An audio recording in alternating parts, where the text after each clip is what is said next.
There's a variety of reasons to lower your S550 Mustang. One is going to be better performance. Lower car equals lower center of gravity, less body roll, and better handling. The other reason is looks. A lower car simply looks better. So today we're going to improve the looks and performance of this 21 Mustang Ecoboost with some springs from BMR.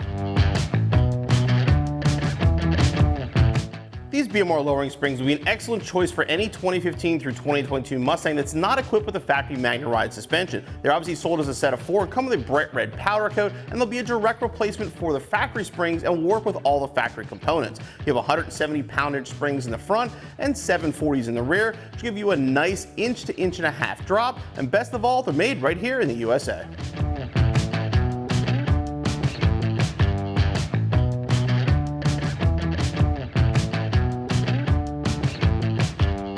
First thing you want to do is get your car off the ground and remove your wheels and tires. Now we're going to start in the front. The rear is much easier, so we'll start with the harder part first. Now in the case of our Ecoboost here, this does have an aftermarket strut tower brace on it. Normally you'd have 3 that look just like this, but in our case it'll be these 2 will take off, and the factory one here will just loosen.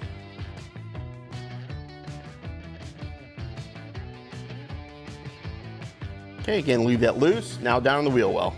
All right, so now we're down here in the wheel well. Now what we have to do here is basically separate the spindle from the strut assembly so we can pull the strut assembly off the car and remove the factory spring. To do that, first thing we do is move basically the caliper, bracket, and rotor, and then we can separate the 2. So if you're working a car with base brakes like this, first thing you do, remove these 2 bolts back here, separate the caliper from the bracket, then we'll remove the bracket, and finally the rotor.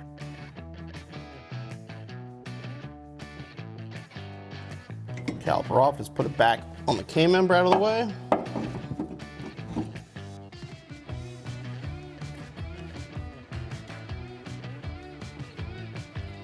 Carefully remove the pads.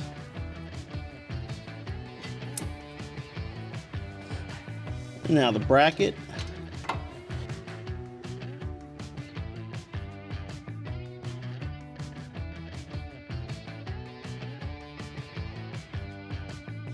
Now you can remove the rotor. In our case, we got lucky because it's going to pop right off. Sometimes you got to tap with a hammer. All right, now we're going to remove our ABS line. 1 clip up top, 1 clip down here.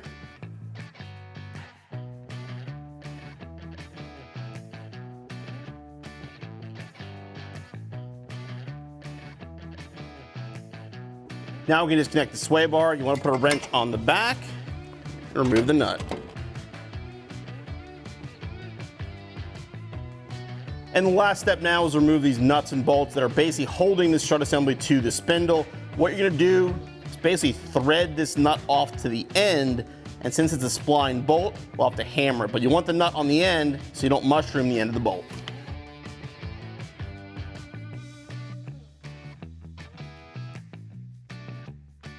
Now we'll hit them with a hammer until the splines come loose. Sometimes this is easy, sometimes it isn't. Now we can unthread the nuts and remove the bolts.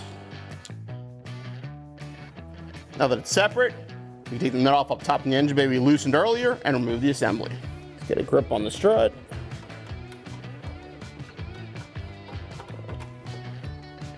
And lower it out of the car. Okay, to remove the spring from our factory strut assembly, you will need a spring compressor. Now, this is a tool most of you watching are not going to have at home. You can go to most auto parts store though, and you can rent these for relatively cheap. Again, don't try this without this tool. I've seen people try to do it some other ways, compressing it by hand. Extremely dangerous. Get the right tool for the job.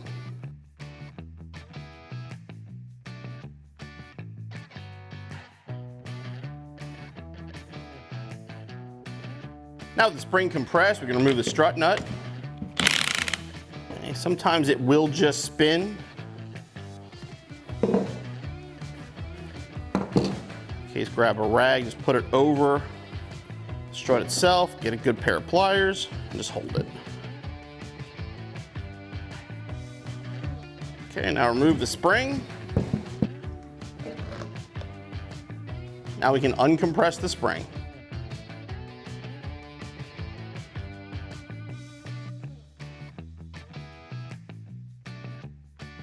Now since we're gonna have a lower ride height, we have to modify the factory bump stop. So simply slide it off the strut, and then we're gonna cut a little bit off the top.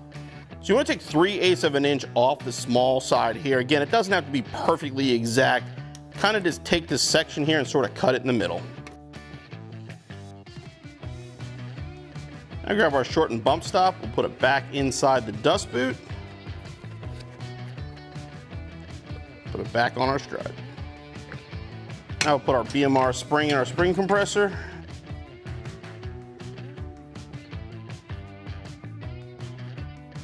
Now since this is a lowering spring, you don't have to compress it as much.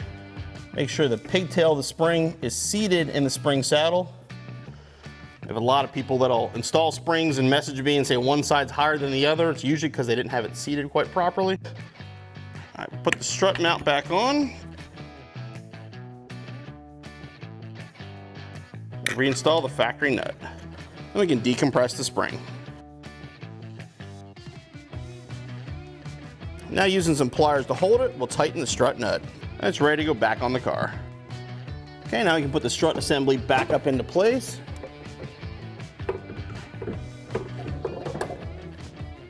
Put the nut on to hold it. This point you can put all three on, just put them on loosely.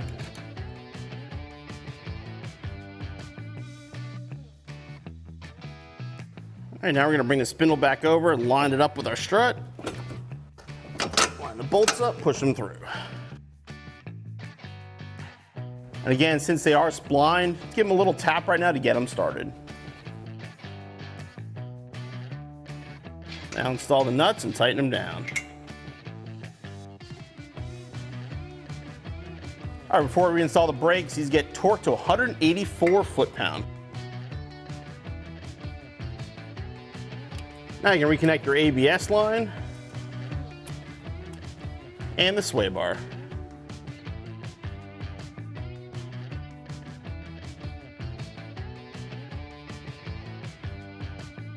Okay, now the brakes can go back on. We'll start with the rotor. Throw a lug nut on just to keep this centered. Makes it a little bit easier to put it back together.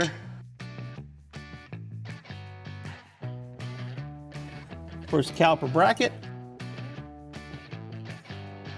And we'll reinstall the pads.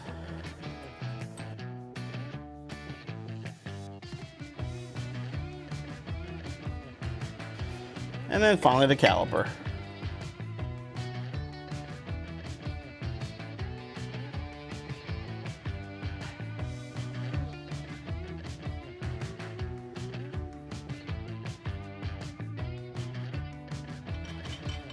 All right, last step, tighten the strut nuts. We're gonna torque these to 46 foot-pound.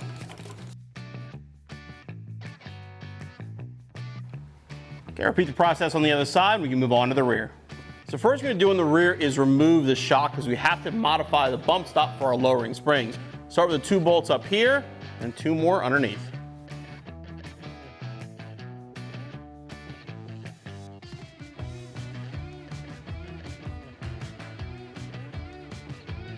Okay, with the shock out of the way, now we're going to move the brake line from the body. Just lift this off here, gives us again a little more room. Now we can go under the car. So we have to lower the subframe down. We're going to do that, we're going to do it one side at a time so that way it doesn't mess up the alignment of the subframe. So what you want to do first is support the subframe with a jack, pole jack, wherever you're working. And then we can remove the bolts and lower it down. To lower the subframe, we have to remove this brace to get this bolt out. But first thing we're going to do is remove the 2 small bolts in the front and then the large bolt behind it.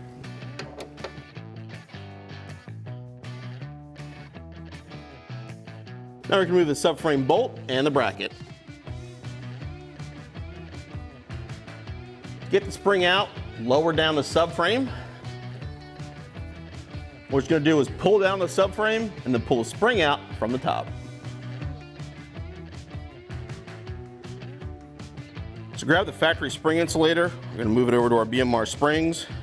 Make sure the pigtail is seated at the end. And then when you put this in the car, the lower control arm will have a spot for this pigtail as well. Again, make sure these are seated properly. If you don't, the car will sit uneven.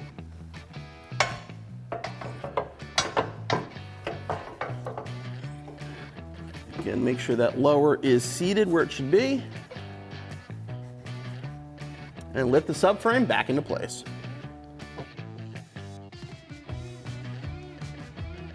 Now we're going to place the bolts. Get them started by hand, make sure they thread in straight. You do not want to cross thread this bolt. Just get it snug for now. We'll come back and torque it. Now the front bolt and bracket as well.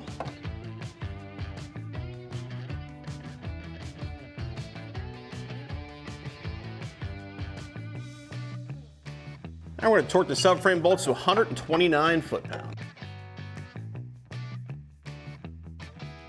And then torque the small ones to 41.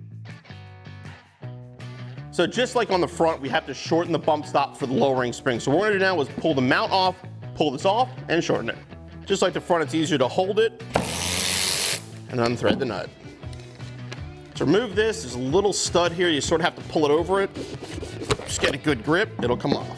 To remove it from the dust boot, just sort of push it down. Sometimes it'll fight you a little bit. Now in the rear, basically you're gonna cut this top piece off. So go right in that neighborhood there. It's 5/8 of an inch. But basically it's this little piece on the top.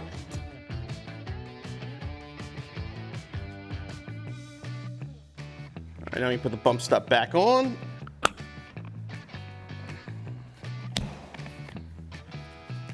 And then the dust boot.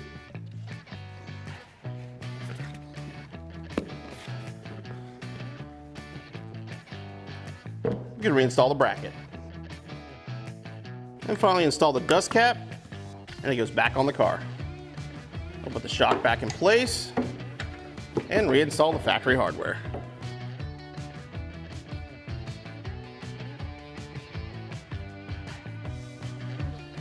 Now push the shock over, line it up, and put the factory hardware back in place.